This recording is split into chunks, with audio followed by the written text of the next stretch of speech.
off and running. I think so.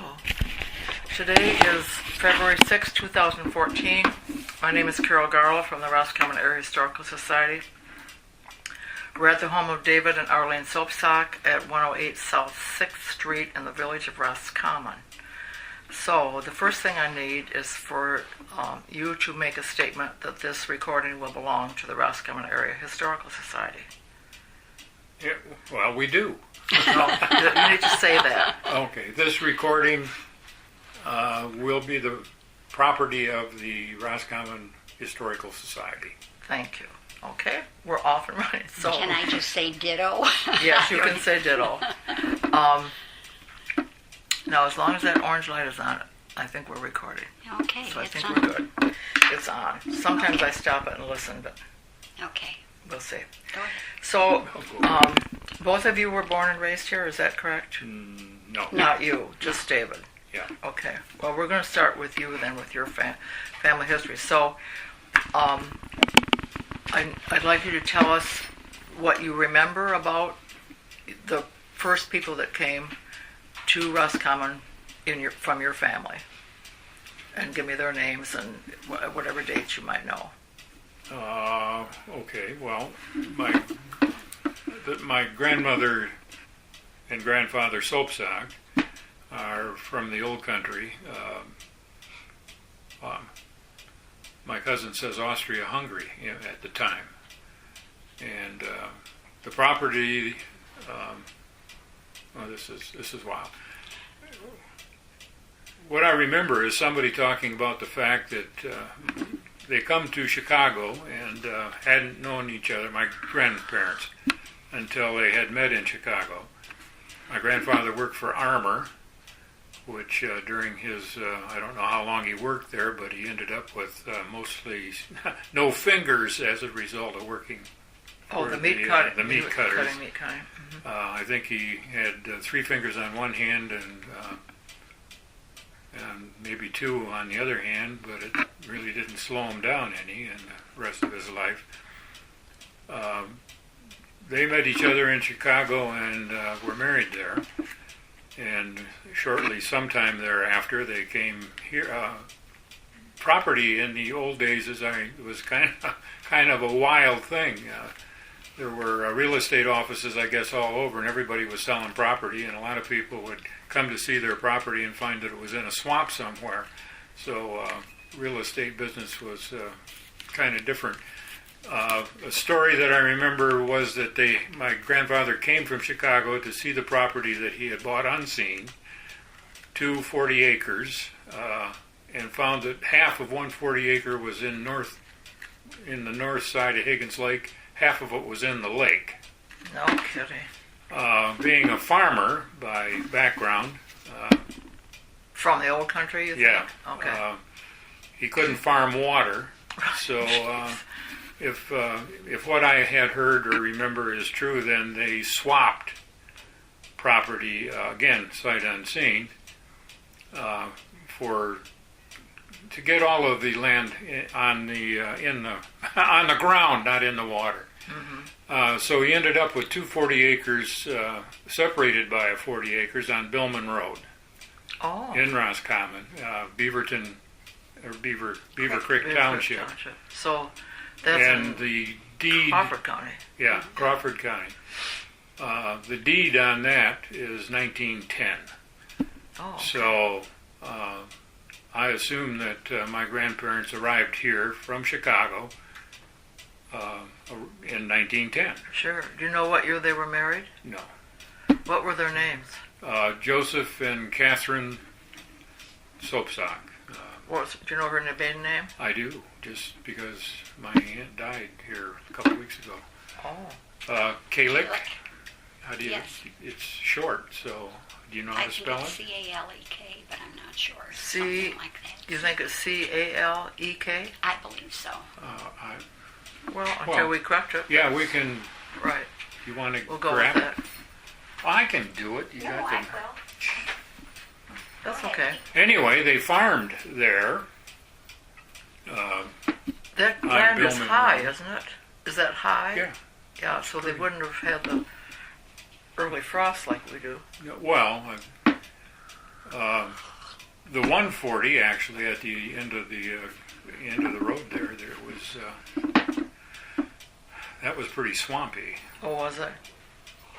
Came down the hill. But only part of it, because the rest of it started up the hill. Mm-hmm. Your grandmother's correct name is Katrina Kalec with a K. K-A-L-E-C. Oh, we had it backwards. Okay. Well, we were close. Okay. I don't know. I know that they farmed what they had, and they had at one, if I remember, 15 cows, and so during the Depression they didn't go hungry. So they were able to make a living with these 80 acres, Yes. so to speak, or Yes. some. Yeah, they. Well, my dad had. My dad was the youngest. Youngest son, and Had 6 siblings. oh, he had lots of rabbits and well, of course, cows. They had milk and whatnot, and he farmed. They had potatoes. I know that, and Chickens. not only that, but yeah, and chickens. Mm-hmm. And they also leased or somehow used another 40 acres that was a mile or half a mile north from the property that they owned. That they had into potatoes there too.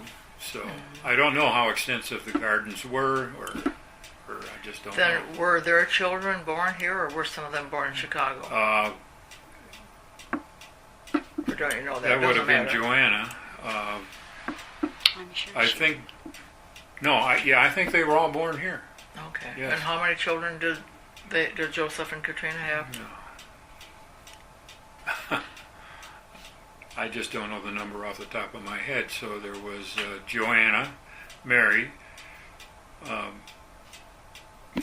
Pauline, Rosalie, Michael, oldest boy, and Stephen, youngest boy.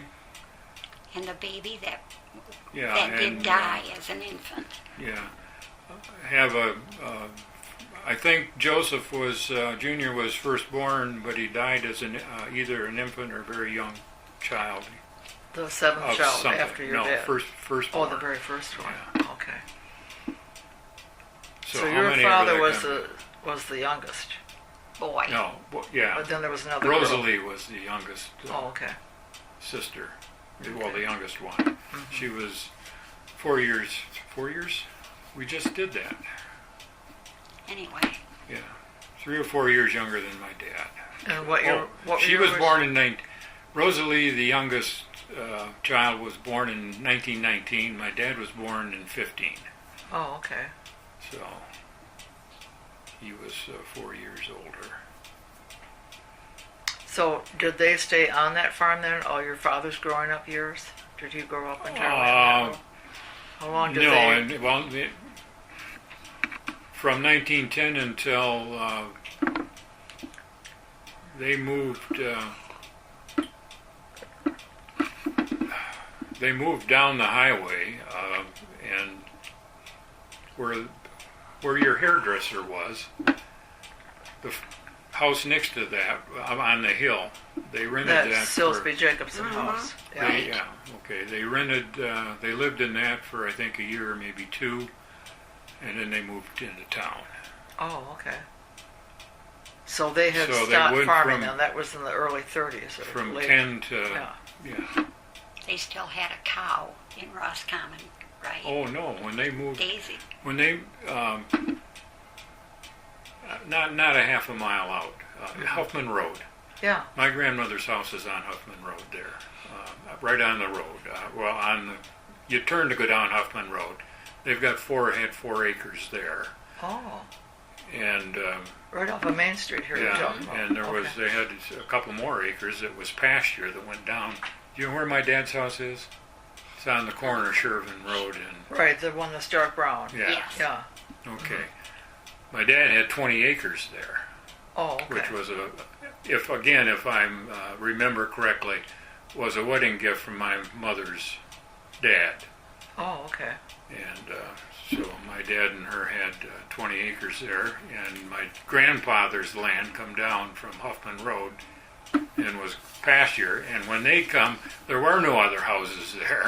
Really? And they had cows, and the cows pastured all the way down to the river. So Isn't I that mean, something? Huffmans weren't there then. Nobody was there. Right. And there weren't trees.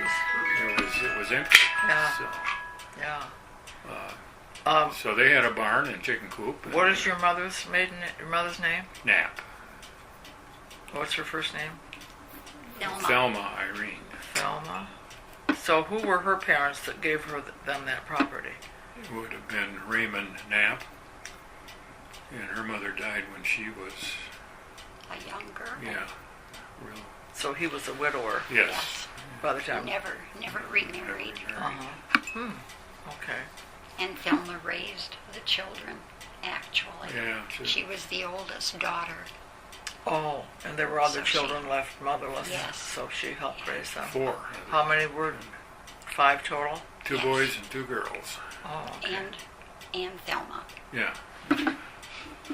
Okay. Well, so, so your grandpa Raymond Knapp, where did he live? Across the street where Larson's, that's their house, my mother's house. Oh, really? The Right the across yellow the street house? from where we No. are. Oh no, House next the door. one from the South Branch. Yes. Branch house. Yes. Oh, Yeah. okay. Oh, cool. And he was. Well, he was county clerk for, I don't know how many years, but a lot of them. Uh-huh. Uh,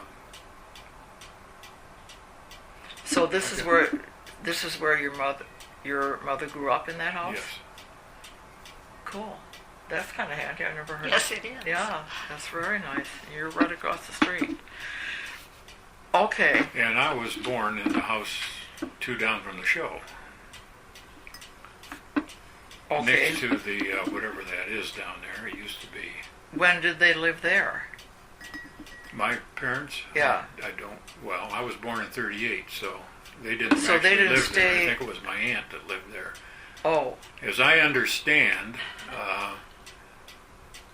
she went to that my house cousins, Paul to have the Sop- baby. yeah, Yes. it would be in my dad's brother, Michael. Okay. Him and Dorothy lived in that house, and like I say, if what I remember is true, Paul Sopscak, my cousin, we were all, and Teresa were born there, and I was born there, and it was Paul first, 6 months later me, and 6 months after that Teresa. All in the same bed, as the story goes. And Dr. Hammond Because- came and delivered all of them. At the house. Yes. Okay, but that was Michael and Dorothy's house? Yeah, they were living Okay, there. so then your mother just went there to have the Yes. baby. Your mother and dad were living in that house on Sherburne Lane and Main Street. Well, A small house that was there Yeah, at the yeah. time.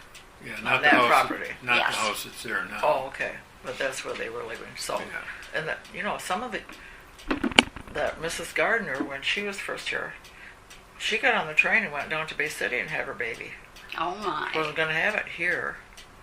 And so, these people that are really born and raised here weren't born here Right. because they went wherever Where a they- hospital was, or the probably. midwife that they knew Yeah. or whatever. Yeah. So you were delivered by the doctor, Dr. Hammond, yeah. Dr. Hammond, at the... His house was right on the corner down here. Yeah, by the I park. remember that house. That was a nice house. I wish we could have saved that And one. his office is where the extension to the newspaper was there, but he had his doctor's office there. I even remember that. Okay. So, what did your father do for a living then? During the war, we moved to Bay City, 40 or 41.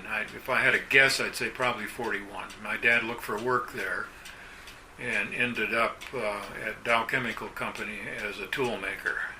Oh, okay. So we spent the war. My dad said he had 12 deferments signed by the President of the United States. No kidding, isn't that something? And he was a toolmaker during the war, working for Dow Chemical in Bay City. Mm-hmm.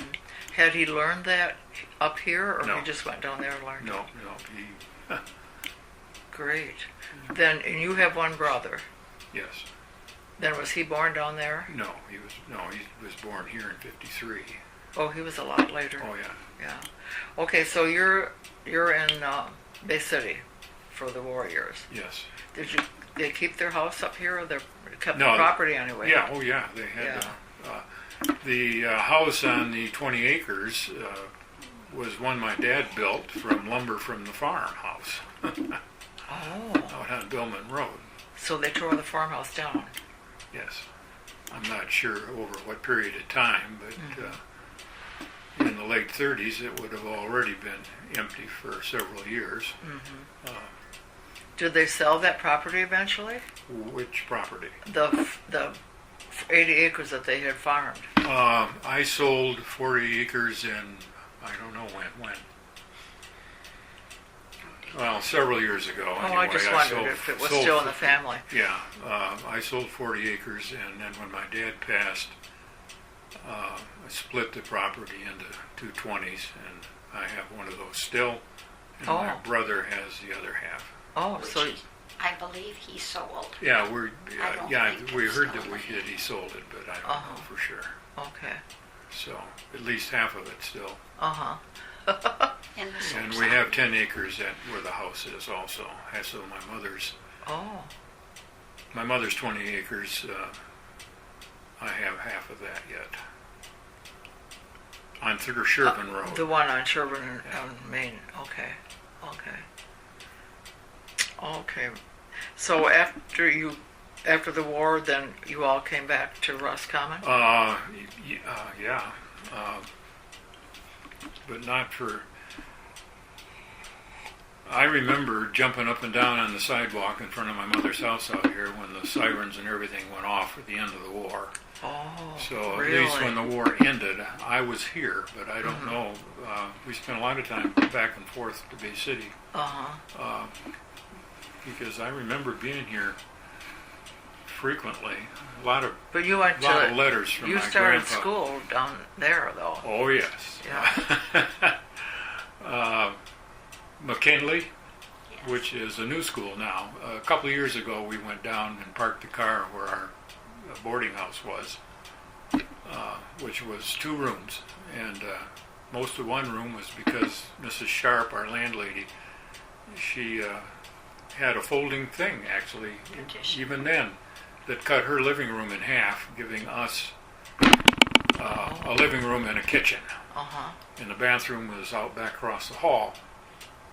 So we had 2 rooms there. During, The 3 of you. During the war, yeah. So I forgot what I was going before that. About the schools. Yeah, I went to McKinley, which was quite a walk. It certainly was. Yeah, and then we have a new school. They have a new school in Bay City for McKinley now. And I went to St. Mary's. A Catholic school? Oh, yes. Well, my grandparents were Catholic. My mother, no, but The Sopscak grandparents are that came from Austria, Catholic. they were Catholic in the old country already, you think? Well, I would You assume. Yes. You assume so. Yeah. Yeah, my grandmother went to Mass frequently. She'd walk every day. morning. Yeah. She went to When they Mass. lived here, Yeah. of course you don't remember when they lived in Chicago. You weren't there yet. Well, for heaven's sakes. Okay. So you started school down there, but then the family came back to Roscommon after Yeah. the war. Yes, 2nd grade I started here. And Well, tell them about the start of the dime store. And yeah, what kind of work did your dad do when Well, he came he- back then? after the war, he went to work for my Uncle George. That would be his sister's husband, George Henning, Oh, okay. registered land surveyor. So Mrs. Henning was a Sister. sister to Stephen. My dad, yeah. Okay. Okay. And he worked for George for, I'm not sure how long. a couple of years. And anyway, I'm not sure what the deal is with the guy that worked with him, Norman. Marsh? No. Guy from Grayling who was land surveyor. Yeah, Norm Parker. He and my dad both worked for George.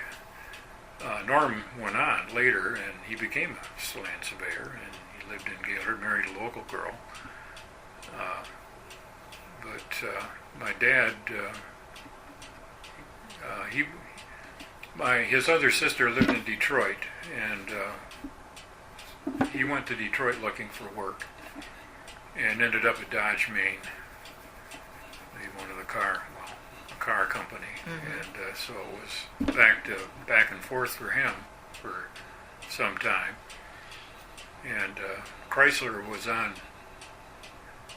had one of the longest strikes, I think, in history during this period.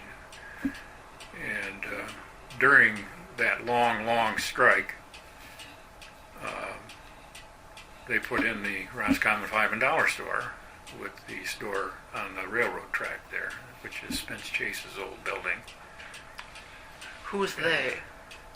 When you His say mother they and put it in. dad. Oh, your mother and dad. Yeah. Okay. So while he was still, you think, driving to Detroit to work? Well, They during the started that strike, kind of- he was home. Oh, I see. The strike. And during the left strike, him. it was long enough to where he built upstairs at our house. We had a new house by then. Where it is now. Garrett Nolan and Reliable Builders was all home from the war. And they built Bertle's house over here and Al Shervin's house out on Shervin Drive. Her mother's house, which was On Lancewood Road. on Lanceward, next to Moreland Dutton's house. These guys built all these houses after the war, and they got together, all local boys. So, and then they quit working here, and they all moved to Florida. A whole bunch of them. Really? So your Yeah. mother and dad, they built a house for them. Is that the Yeah. one that's there now? Yes. Okay. Yeah. So that was built. I'm probably a year off. It was either 46 or 47. I mean, it was within right after. Who the were war. those? Who were those local people that built these houses? Well, it would have been Roger Cousineau and Neil Lewers and Zoe Nolan. Was trying to think of her dad's name. Garrett Nolan was the head guy, Oh, okay. and And they were known as Reliable Builders. If I got it right. Jim Cousineau. So. Did they continue building when they went to Yeah, Florida? yeah, Oh, they really? did. Oh, yeah. Oh, for God's sake. Howard Bartenfelder. God, how can I forget Howard? He lived across the street from us. And Huh. so, yeah, no, they did really well.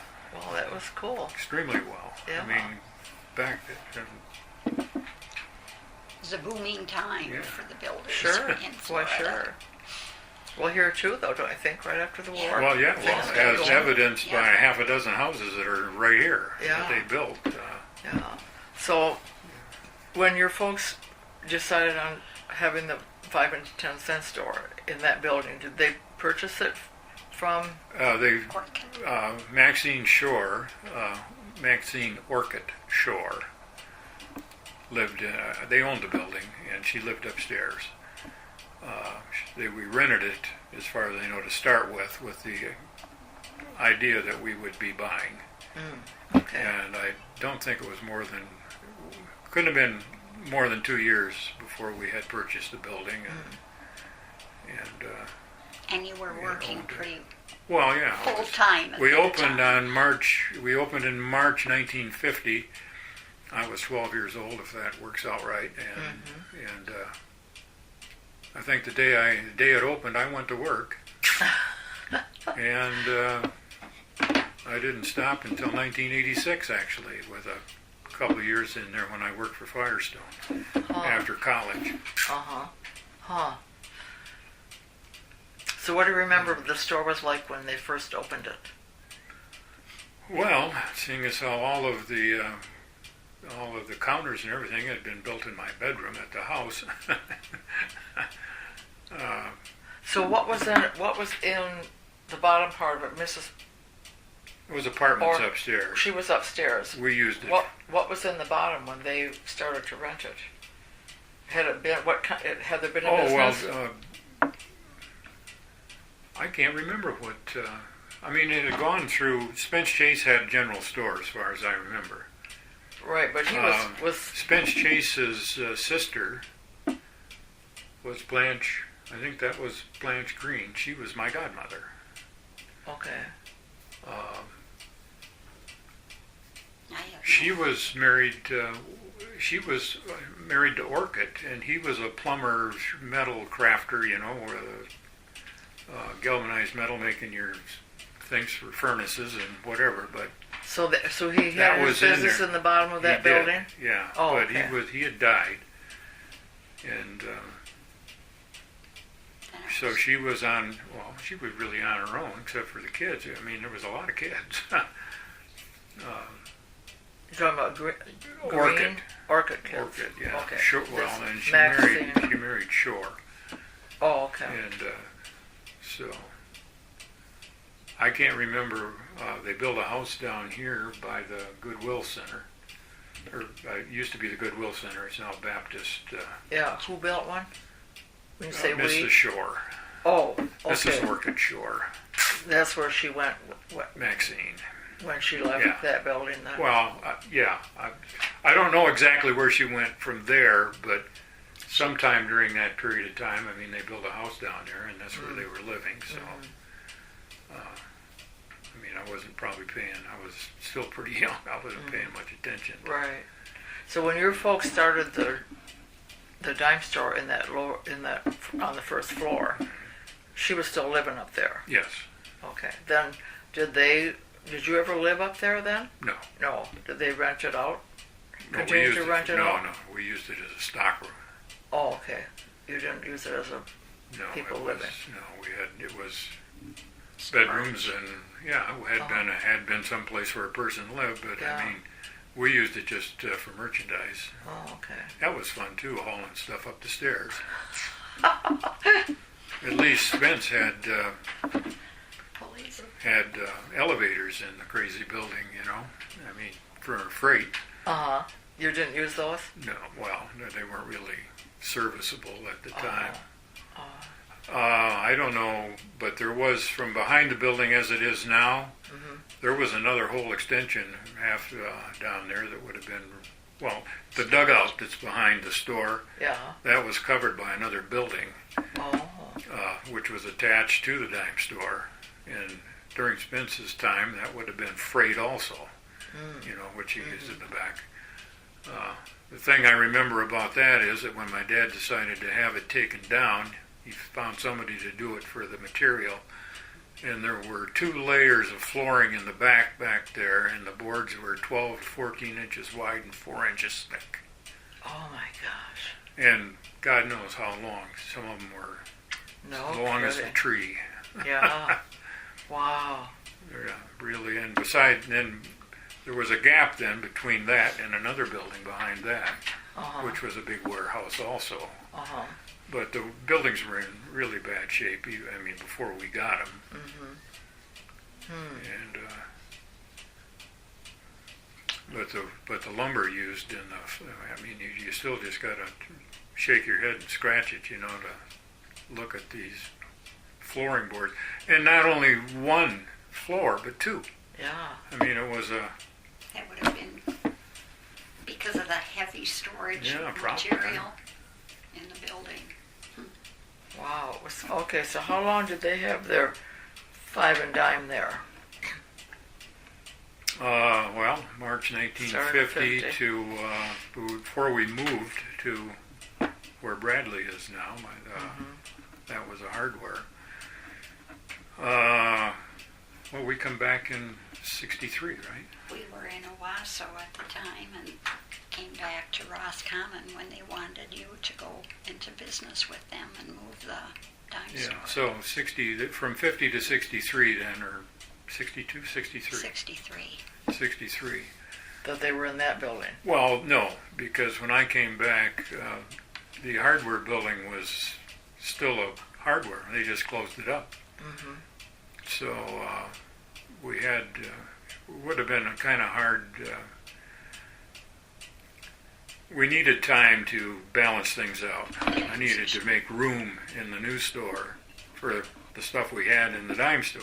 Mm-hmm. So we ran it for a year as a hardware, pretty much. I mean, we knew that we were going to do, like I had a full sporting goods section.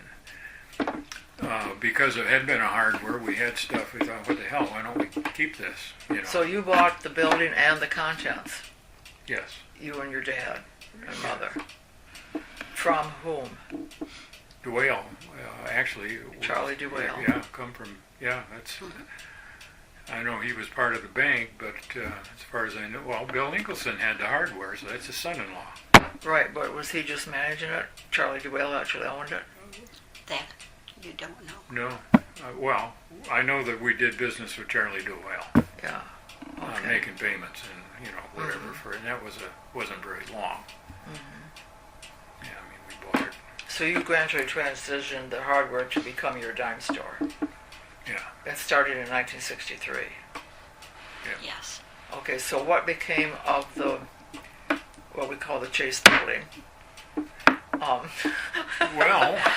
Then did your folks sell that? Or did you and your dad sell that then? no. Oh, no, because your brother ended up with it. I Well, opened a sewing shop there, and it was called Arlene's Sew Shop. Oh. So I had material, and I gave lessons. Well, that That was we had a whole didn't mess quite of a bit. last machines. That was too quite a bit long. later. That was, yes, that would have been, Because I think but it, we were here by then. Yeah. So when you made that transition, it was did you keep the dime store open when you opened the other one? No, you just No, everything. moved went, everything yeah. gradually over to the hardware. No, well, not gradually. We You pretty just much did it. moved it all over. but the dime store was still open until. Oh, yeah, they moved. right up, yeah, So it was there were open two right. businesses. Well, that's what I was going to say. Oh, While you yeah. were making There the were- transition, you kept them both Oh, open. yeah, Yes. no, it was at least a year. Oh, A yeah. little, I think it was more than that. a year. Yeah. And like I said, it was I decided to keep a pretty good sized hardware department, Mm-hmm. not just dime store. Okay. And that turned out to be a pretty smart move. I mean, it just, it gave us a bigger base to Diversity. work from. Sure. Also, I'd always been a gun type of guy, Mm-hmm. so I did a lot of hunting, and I was quite familiar with firearms, and the hardware had guns, and there were still several guns left there. And so that little tiny corner, I mean, that little corner on the right-hand side, it was just the window, and how big? Jesus, it wasn't that big. Had But I mean, ammunition. we had ammo and reloading and guns, and I did a pretty, So you're saying that was a big part of the business, Oh, yes. that little corner? that little corner, Of the yeah. firearms, sure. Because you had, it was camping and fishing and archery, Sure. and I even had clothing. All the stuff that goes on here. I had clothing for, yeah. I think the one thing that really surprised people from downstate that would come to the area was the display in the Oh, window yeah. was all handguns, and they couldn't get over seeing all of those guns displayed, Yeah, the window was which full. were packed away at night. Uh-huh. Yeah, well, they went Sure. safe. They went safe every night. It was Yeah. funny. Well, let's back up a little bit and get to your education. You started school in Bay City, then you started here in the second grade. Yep. And so what do you remember from your school years here? Do you have favorite teachers or anything in particular? And what year did you graduate? Graduated in '56.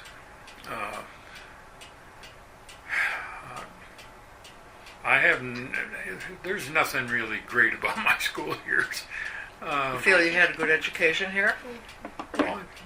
Well, as good as, yeah, probably better than what I actually took advantage of. I wasn't I wasn't the best student in the world. Were you in sports? No, because I worked. You were always working. Yeah. Coach Haight come down to talk to my dad at the store, and he says, doing this on my shoulder, I need this guy on the football field.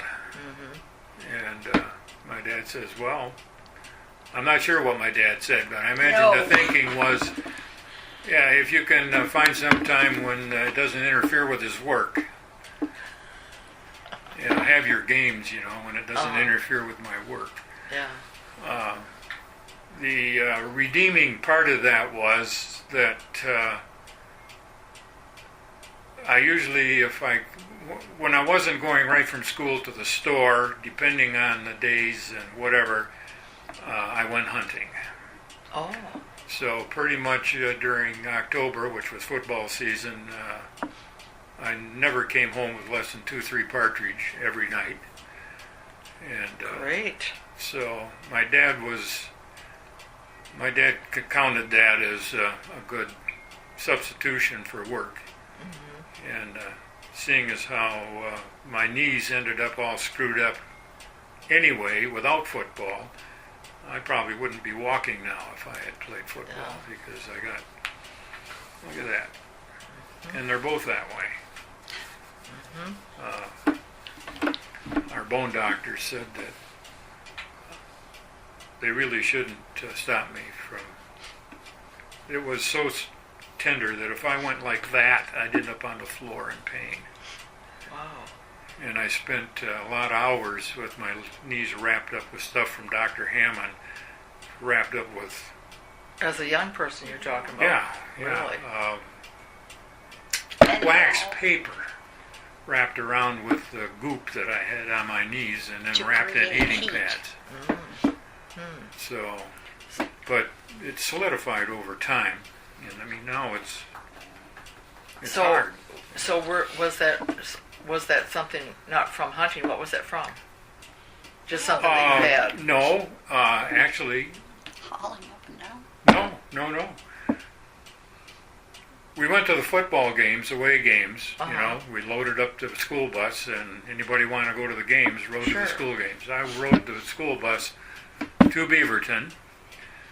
And I don't know how old I was. However, I was old enough to go if there was an age limit on going to football games. They had one of these things that spun in their play field for the kids. I love those. And you'd run like crazy and get the thing going, and you'd be going like this round and round and round. Well, I evidently was small enough to where here I am hanging on. And the big kids had the thing going so fast that I was like out straight. And I'm hanging on. And I got to a point where I couldn't hang on anymore, and I went flying. And I was face down. And when I landed on my knees. And that's what started it, to my knowledge. So you probably were 12, 13, 14, yeah, whatever. Probably. Oh, for heaven's sakes. Yeah. And I lived with that for a long, long, long time. Huh. Luckily, it's never been once the pain and whether this cartilage or whatever the hell it is hardened, it didn't interfere with any ligaments or anything. And that's what Michael said, Dr. Mike, bone man. Okay. He said that I shouldn't. You're lucky. So you went to high school. Then you briefly mentioned about being in college. Where did you go to college? Ferris. What did you take there? Business. Because I didn't know what else to take. That's my alma mater too. That's a good place. How long were you at Ferris? 5 years. Were you? You were there when I was there then. I don't remember you. So you had a bachelor's in marketing. In marketing? Business. Well, good for you. It actually says business. Well, great. So you graduated in 60. Yeah. Grandpa Knapp also attended my Ferris. grandfather. He was a Golden Eagle. Was he Graduated really? from Ferris or went to Ferris anyway, in 1908, 9. No kidding. I've got the teacher's. Thelma, I've got the teacher's presents book. Raymond's Raymond or Raymond's father? No. Raymond himself. Yes. Raymond Knapp. Yes. Graduated from Ferris. Someone's Isn't that? dead. Well, isn't that something? I got pictures of my grandpa. So you knew- when he was a teacher, he taught You school knew, for a while. You knew Mr. Woodbridge Ferris then. Oh, I'm He sure. was there when he Yeah. was Oh, teaching. yeah. Wasn't that Woodbridge something? and Ferris. Mm-hmm. I was really surprised last night. They got a tower back. You know, there was a tower there before Ferris burned. With the bells. And yeah, with the bells or carillon or whatever they call Uh-huh. them. And they were. I don't know what the news report was, but it was about colleges, and they had Ferris on, and somebody got shot down there. Yes, Yeah. they did. Okay, that's what it was. Anyway, they got a New they Carolina. got a tower. I don't Yeah. know when they got it, but it It was wasn't there when we went down. And a couple of years back, we went down and parked at my apartment and walked the campus. And Well, that was good. So you were at Ferris, and then you came home and started no, I went to 60. Oh, no, Firestone. 60. I went to work for Firestone Where? in Midland. Oh, okay. And she was working for Dow. Well, she was working for Dow Chemical. Okay. Well, now we got to insert Miss Arlene in here. Okay. All right. Well, let's finish up. You worked at Firestone till 63. Yeah. Then when you came back up here. Yeah, it wasn't that long. I mean, it was. That's right. Yeah. Okay. Cool. And you have two children, Skip and Amy. Autumn. Autumn. And how many grandkids? Two. 2 grandkids. Yeah. Autumn's children. Autumn's 2. Okay. Well, let's check on Miss Arlene. When did you come to Roscommon? Let David tell the little episode with Spike that you Oh. witnessed out of the dime store window. Yeah. Well, the old store, they took the stairway down, but on the side of the building next to the tracks, that was a window as big as this. I mean, it was a large big window. Yeah. We had a counter in front of it mostly, but you could stand there. You could see all the way down past the Masonic Hall, and we were far enough out. Spike Jones was the constable, and he would be at the main corner during noon and after school and in the morning before school for the kids coming and going and whatnot. The builder of this house, Andrew Price, was treasurer, county treasurer, and he went to work every day, and of course on the railway right there was the post office. So he would park inevitably across the road next to the tracks, blocking it off. Blocking the tracks? Andrew did. No, blocking the road. The sidewalk. It's like they've got parking there now. Like the that did alleyway. run through. Oh, in the okay. Well, you weren't supposed to park blocking that off. And it got to be a matter of, I don't know, whatever, between the two of them, because Andy would just ignore Spike in his pleads, or not pleads, to Warnings. not do that. And I imagine that Spike warned him God knows how many times, and he'd still pull up there and park. Went to go in and get his mail. And it really was funny. If he could have got that on camera. AJ pulled up, went in to get the mail. Spike come hustling down from the corner, like, enough of this. He had his foot up on the back bumper writing AJ a ticket. Andy come back out, jumped in the car, and drove off. Left him. Left Spike standing here with his legs still up in the air. I almost died laughing. And of course, I don't know whatever happened. I mean, We don't know the follow-up, but don't know the follow-up. the Andy lead-up was is on his- tremendous. Andy was on his way to the courthouse.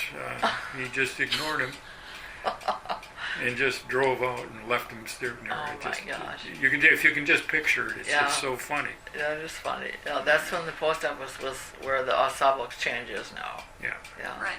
Yeah. There was something else that I wanted, and it's gone. So Well, if you think about it a little later, Oh, we'll just, you got it. He's got it. something that I hadn't thought of. I just didn't because it just didn't dawn on me. But the dime store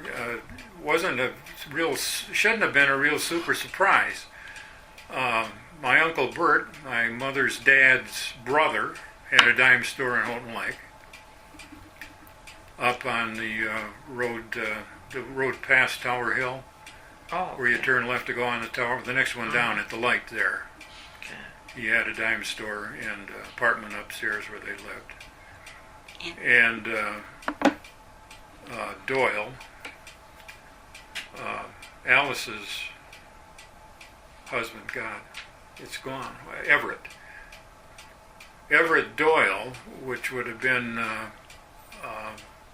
my grandfather's sister's son, she was Mrs. Doyle. Alice, Raymond Knapp's sister Alice? No.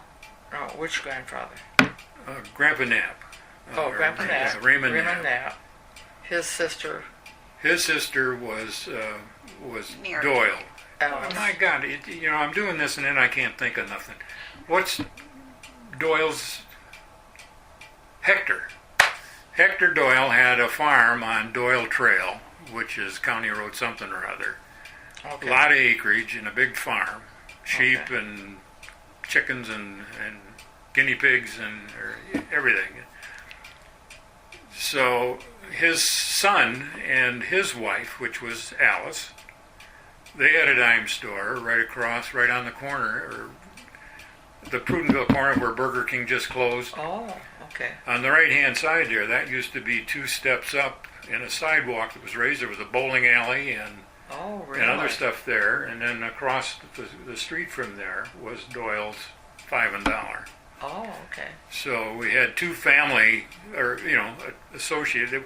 We didn't, party or anything, but it was family. And at the same time, where they both had dime stores in Houghton Lake, just down the road from each other, and so I'm sure that was quite a bit of help to my mother, because regardless of what we said before was not exactly right. My dad, the Chrysler strike didn't last the whole dang time, so my mother was putting together a lot of stuff while my dad was still working for Dodge, Maine, and going back after the strike, but they already had a lot of stuff.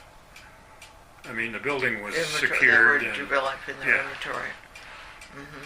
Yeah, so I think the fact that there were dime stores in the offing, plus another thing to think of was that there had been dime stores in Roscommon before.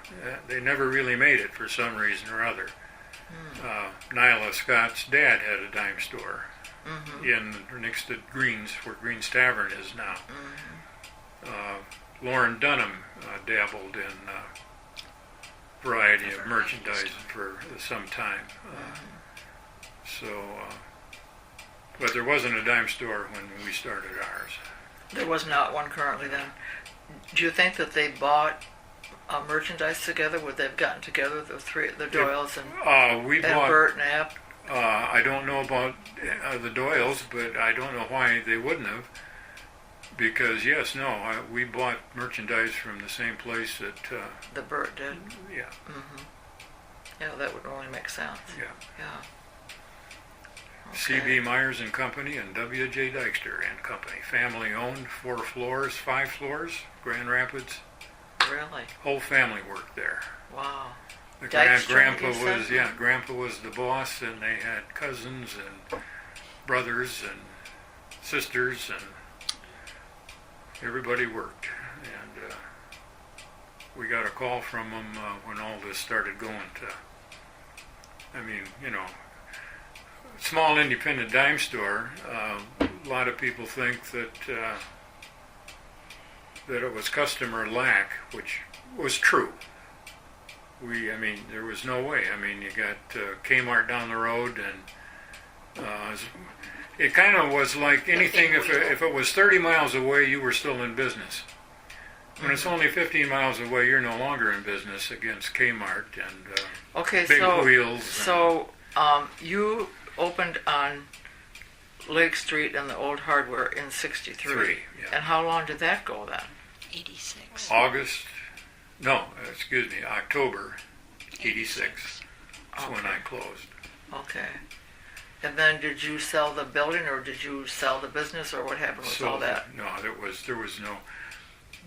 was nobody who would want it as a business. Right. Okay. So you And just that way had closeout sales and ended it, Yeah. or whatever you did. I sold the building to Bradley.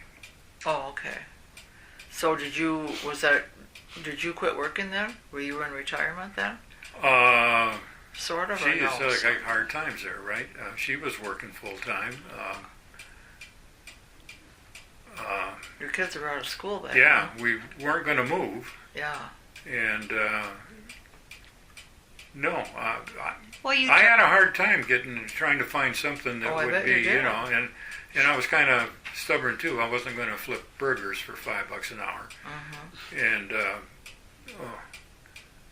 so I went down and took the insurance exam at Michigan State and got an insurance salesman's license and went to work Aflac. Oh, did you? The White Duck was, Yeah. which we didn't have the White Duck at the time. Right. But I found that selling insurance was not my cup of tea after 30 years of Retail.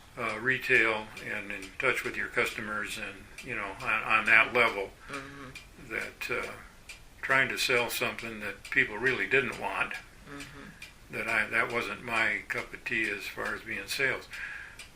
The fun part of it was giving people big checks for their problems, so I really enjoyed, dishing out the money to the customers who, of course, had the coverage. yeah, Aflac is a cancer, pretty much a cancer type of company. And so that fact wasn't giving the money to people that needed it was neat. So I spent, how long was I selling insurance? A few years. But then you went to work at Yeah. the drugstore. Yeah. Right. After not doing so well trying to sell insurance, And not being totally happy doing it. I went to Rite Aid drugstore. They needed managers, so I interviewed and got a job as assistant manager in Grayling at the Rite Aid store. Oh. That was really nice, except that my husband was a widow. I beg your pardon? Or my wife was my husband. My wife was a widow. Long hours. Oh, terrible. Thing Weekends. opened at 8 or 9 and closed at 9, and by the time he got out it was past 10. And seeing as I don't even care if she would ever hear this, but my manager was a witch. And also, I had one of the district managers tell me, he says, "You owned your own business, right?" And I said, "Yeah." And he says, "Well, this isn't the same thing." He says, "Here, you're not the boss. And just because you think that you should be able to do it this way or that way," which there was a lot of stuff that just didn't make sense, and they should have had somebody that No. could make it make sense, Yeah. Sure. The corporate crap was. I had stuff in my back room that you couldn't get rid of that took up space for viable merchandise, and it was just there. Not even the district manager could get rid of it. Really? I said, this is insane.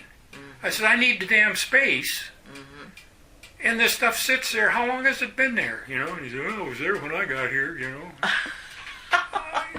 It's just craziness. No common sense. So after not getting along well with my manager, and at the time Rite Aid was buying out all the other drugstores everywhere.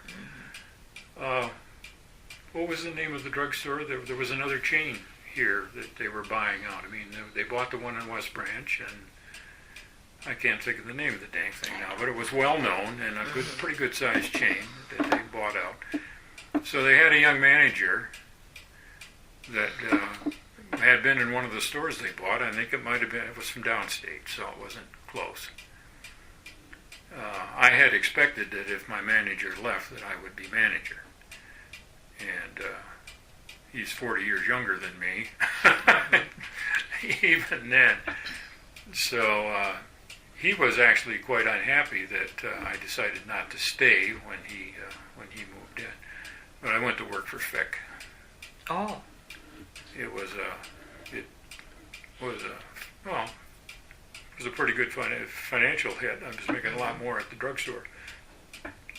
But so I worked for 5 years for Fick in propane.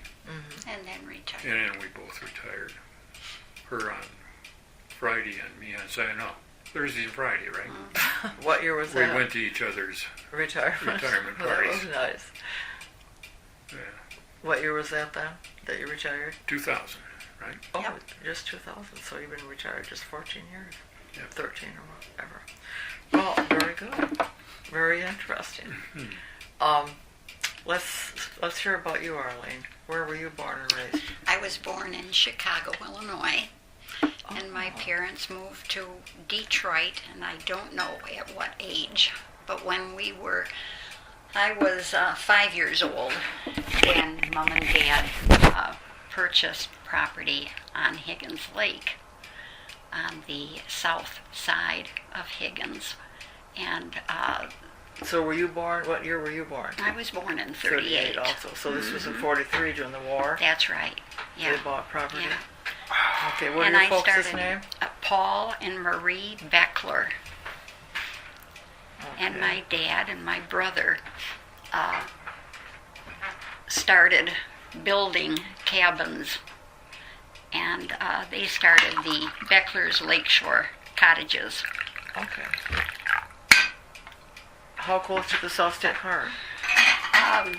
Where Sharp and Carrick's stores, Yeah. the corners. Okay, We were a half a mile west of the state park and the stores. We were, there were the state park property, and then a cottage on the lakefront, Jeanette's, and then there were dents. And across Mary the Ann street, Pearson's that's right. grandparents. Okay. Across the street then was Lamb's cottages, and I think they had 2 or 3 cottages. Did they rent it? Mhm. Oh, okay. And then Dr. Wessel's summer cottage was next, and then my parents' property was adjacent to Wessel's on the lakefront.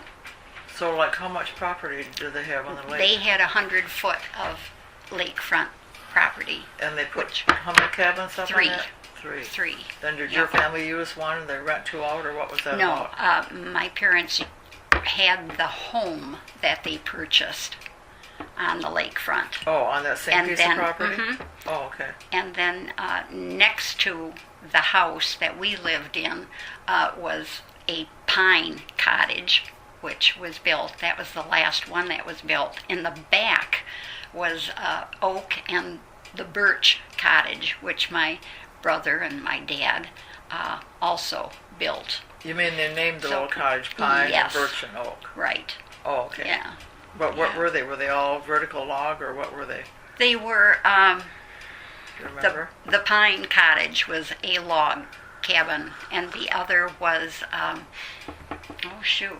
it was a siding, knotty, Probably clapboard? knotty, No, knotty pine on the inside. Mm-hmm. And I don't know what the outside was. Mm-hmm. It was a pine of some Are type. they still there? Yes. Well, Yeah. They are. But Oh. they do not appear the same. Both of them were made into second stories. So there was another story put on top of these cabins. Oh, wow. And the pine cabin that is in the front would have been next to my parents' house.